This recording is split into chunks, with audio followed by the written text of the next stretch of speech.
So, what does Negreanu do? Does he follow the chart? He does. He 3-bets. Back around to Doug Polk. Ugh, how do you feel about the King 3 suited now? Hello everyone, I'm Jonathan Little for PokerCoaching.com, back with another hand from the 200-400 heads-up feud between Doug Polk and Daniel Negreanu. They are battling back and forth, and here we have the classic showdown between King 3 suited and 6-5 suited. Two pretty strong hands heads up. Doug Polk raises it up, which is perfectly fine in standard, and take a second and ask yourself, what would you do with the 6-5 suited? This should be pretty easy for you if you've already studied the free GTO charts I have given you at pokercoaching.com/HUNL. Make sure you get those pre-flop charts. If you have not, they're completely free. And we see here that with 6-5 suited, Daniel Negreanu should actually 3-bet the vast majority of the time. Notice here, the 1 means 100% of the time. It turns out from the big blind, you want to 3-bet all of your best hands, plus all of these suited connected type hands, plus a smattering of bluffs. Okay, so what does Negreanu do? Does he follow the chart? He does. He 3-bets. Back around to Doug Polk. Ugh, how do you feel about the King 3 suited now? Well, if you reference our charts, we see over here, Doug Polk, button, call versus a 3-bet. With King 3 suited, you call here 96% of the time. The hand is too good to fold. A lot of people think that in all forms of poker, whether it be heads up, full-handed, whatever, that you have to be kind of tight when you get 3-bet, which, you know, could be true against overly weak type passive players. But especially when you're playing heads up, or if you're playing against loose aggressive opponents, you have to be willing to get in there and battle. And as we see here, King 3 suited calls 96% of the time, and actually 4-bets 4% of the time. It literally never folds. So, around to Doug Polk, we have seen him often take the aggressive strategy, and he does. He likes blasting. Back around to Negreanu. Tough spot. I think you can go either way between calling or folding at this point. We are going to see in a second the GTO solver mixes it up. And Negreanu does decide to call. Fine. Flop comes 7-6-4, giving Negreanu a pair and an open-ended straight draw, which is great.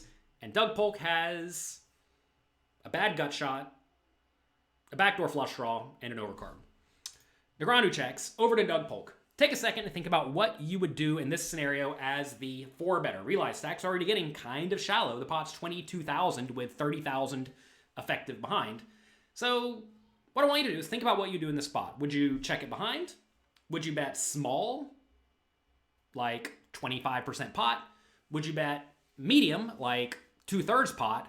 Or do you go all in? What I want you to do is pause the video and comment below in the comment section down here what you would do. Doing this process will help you actively learn, which is exactly what I teach you at pokercoaching.com. So go ahead, right below what you would do. I'll wait a second.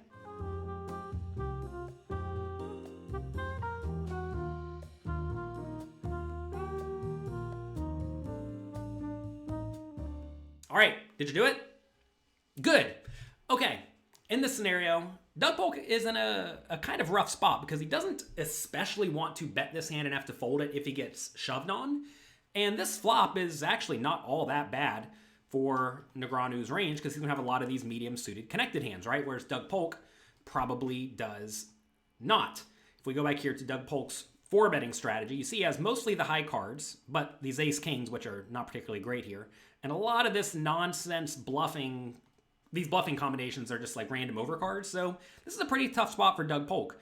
And it turns out that in this scenario, Doug Polk should actually be doing a whole lot of checking or betting tiny with King 3 suited. And King 3 of diamonds actually prefers to check the majority of the time. But what does Doug Polk do here? He goes all in for 1.5 times the size of the pot. Now, why in the world would he go all in for 1.5 times the size of the pot? Well, if we look at the GTO strategy again, as we see here, there are some hands that would like to go all in, but it's definitely not hands with a 3. Look, ace 3, king 3, queen 3, ace 3, all of these hands, the vast majority of the time, bet small or check. The hands that want to go all in here as a bluff are hands containing a 5, right? We see ace 5 here, king 5 sometimes, Also see hands with an 8, ace-8 jams in this scenario a decent amount of time because these hands have a gut shot or an open-ended straight draw and an overcard. Quite a reasonable hand. Because if you jam there and get called, you still have decent equity. Hands that go all in for value are hands like jacks and 10s. You see those really preferring the big bet. And a lot of ace-8. Well, I already said ace-8. Sorry, that's a bluff anyway. Ace-7 and king-7. Also ace-6 and king-6 seem to like to jam. 9s when you have it jams, which makes sense. Really the hands that are vulnerable to being outdrawn but are very, very likely to be good. So why would Doug Polk go all in with this hand? Well, from a GTO point of view, this is a pretty big mistake. He loses about 6% pot share, which is pretty big. So the only way he can assume or make this assumption that this play is good is to assume Negreanu's preflop strategy is very different than the GTO strategy, which I gotta presume Negreanu has good GTO preflop charts and he knows how to follow them. Or maybe he thinks Negreanu is going to be a little bit too weak, a little bit too tight, and a little bit too passive when facing this large flop bet. Obviously, Negreanu is going to call this hand. He definitely can't fold a pair and an open and straight draw. But let's take a look at what Negreanu should actually continue with in this spot. And let's try to make some assumptions and see if Negreanu would continue with this range. So, obviously all the pairs are going to call, right? That's pretty clear. Kind of interesting to see 9-8's actually supposed to fold sometimes here. I guess if it doesn't have a backdoor flush draw. All of these hands that are calling are hands with a flush draw. You cannot fold flush draws in this spot with overcards, of course. Ace-5 has to call it off with open-ended and overcard. Ace-4, does Negreanu call off with Ace-4 in this scenario? I don't know. Maybe he folds it.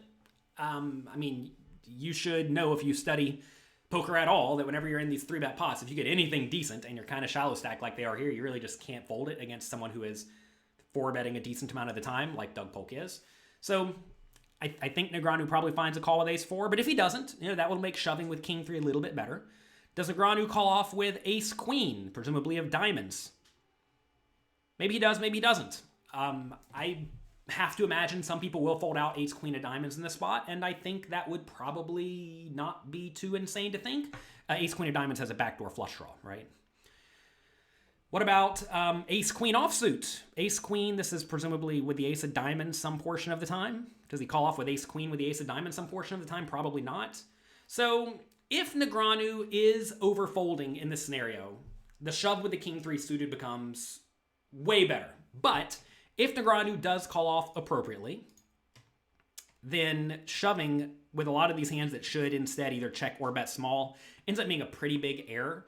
And, well, you can't be making pretty big errors if you want to win it heads up. That said, Doug Polk probably has studied this situation a lot. He probably understands what Negreanu's range is. Maybe he has done a little bit more diligence than I have. Maybe he knows Negreanu's preflop range is a little bit different than I assume it is. So there are a lot of assessments or assumptions here that will change this assessment. But this is where poker gets tough because very rarely do you actually definitively know if a play is good or bad because you do not definitively know your opponent's strategy, which is why it's usually best to start with an assumption that your opponent is playing good, fundamentally sound poker, figure out the strategy against that, and then adjust as you learn more. But anyway, assuming Negreanu's playing the GTO preflop strategy and playing the GTO flop strategy, which, maybe he folds out the Ace of Diamonds Queen sometimes, a little bit too often. Maybe he folds out Ace Queen of Diamonds. I don't know. That's possible. But if he does find calls with those hands in the spot, this shove with the King-3 is lighting money on fire. And, well, you don't want to be doing that heads up. Board runs out. Negreanu wins a nice pot. And he's still down in the match at the time of recording this video, but he is making a bit of a comeback. I mean, look, this is always an interesting battle where both players are working hard, devoting, you got to presume, a lot of their time to it. Doug Polk definitely started with an edge, and he probably still has one. The question is, how big is it? And it's going to be interesting to see how this match wraps up. So that's going to be it for today. If you like this video, click like, click subscribe. There's a notification bell below here somewhere. Find it, click it. It'll take you 1 second, and it will do me a favor. I appreciate it. Hope you have a happy holiday season. Good luck in your games, and I'll talk to you next time. Thanks for taking the time to watch this video. I hope you enjoyed it. If you want more strategy lessons, preflop charts, and interactive quizzes, make sure you get your free membership to pokercoaching.com right now at pokercoaching.com/free. I'll talk to you next time.